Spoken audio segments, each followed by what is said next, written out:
What's up, guys? Welcome back to the channel. So in today's video, we're working on my wife's GL450. If you guys have seen the intro video to this series for this truck, there's a few cosmetic things here and there that I'm going to be fixing on the outside as well as the inside. This is going to be a video where we're going to go over replacing some stuff on the inside. The thing we're going to be replacing today is actually going to be the center console lid. I had shown in the previous video, but obviously this lid's pretty messed up here. It's cracked. This is common on older cars just because the leather gets dried out and you put a lot of weight on here when you're driving the car around and the leather cracks. So you can fix this stuff. They sell kits at the auto parts store as well as on Amazon to fix these cracks and stuff like that in this. I didn't want to attempt that at this time just because I've never done it before and I didn't want to practice on this car. I actually bought a new lid. I was able to get this off of eBay. It was somewhat expensive. It's 75 bucks for this lid, but I just didn't want to try my hand at fixing that at this time. So I'm going to put this new lid on. I'll probably try to fix this myself here, after replacing this, just as some practice so that I can learn how that whole process works and, be able to do it in the future. But today we're just going to worry about getting the old lid off and getting the new lid on. So I'm going to go over that here in this video. Let's get to it.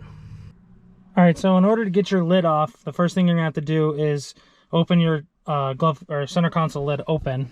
And in the back here, on both sides, right here, on either side, there's a pin. You're gonna use a pair of side cutters, whether it be, or you could use like an interior trim tool if you have one that's small enough, but side cutters work just as well. I have this small pair. You can use a regular size pair of side cutters as well. You're gonna get in here behind this pin, and you're going to pry it towards the middle of the glove box on both sides. And then once you get those pins out, you're going to pivot the lid down in order to get it off these arms. So let me get these pins out, and then I'll show you how to get these arms detached from the lid. All right, so like I said, you're just going to pry these pins in towards the middle. You don't have to worry about damaging them because they're actually metal pins. So squeezing them with this pair of side cutters, you're not going to cut them in half or break the end off of or anything like that.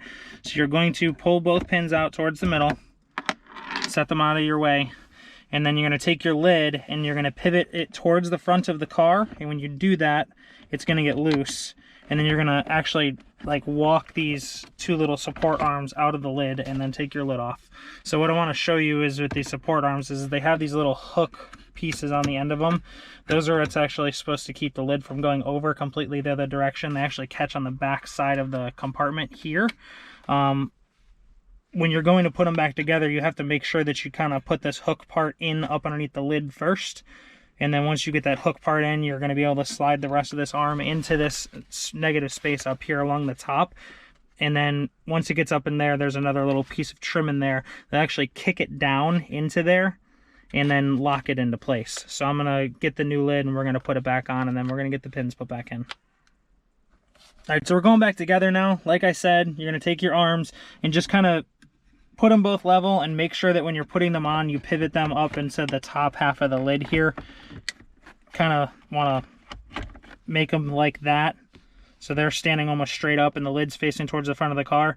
And then once you get them in there like that, you're going to pivot the lid down like this, and then they will lock into place in these little notches in the back. You'll see on yours when you're doing yours where they lock into the thing, and then that little hooked piece actually up inside of the lid here catches a little tab that sticks out, and it keeps the lid from going back over too far into the back seat. So now that you've got your lid put back on, all you're going to do is take your pins, you're going to put them back into place, you're going to pull your lid up to where they slide through the holes on both sides.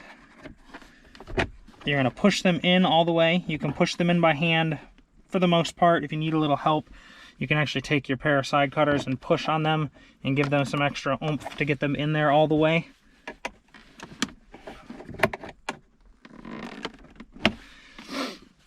But then after we get both your pins in, they're going to look like this. You're going to see that they are pushed in all the way. There's no gap on either side, and then your lid is in place and is good to go, and we're done with this job. All right, so we got our new console lid installed. It's a little dirty, obviously. I'll get it cleaned up. I got to get the rest of the car cleaned up anyways. Obviously not too difficult of a job to do. If you guys have any questions about this or anything else on this car, please comment down below. I'll be sure to answer your questions. I'd appreciate it if you could subscribe to the channel, and I'll catch you guys later.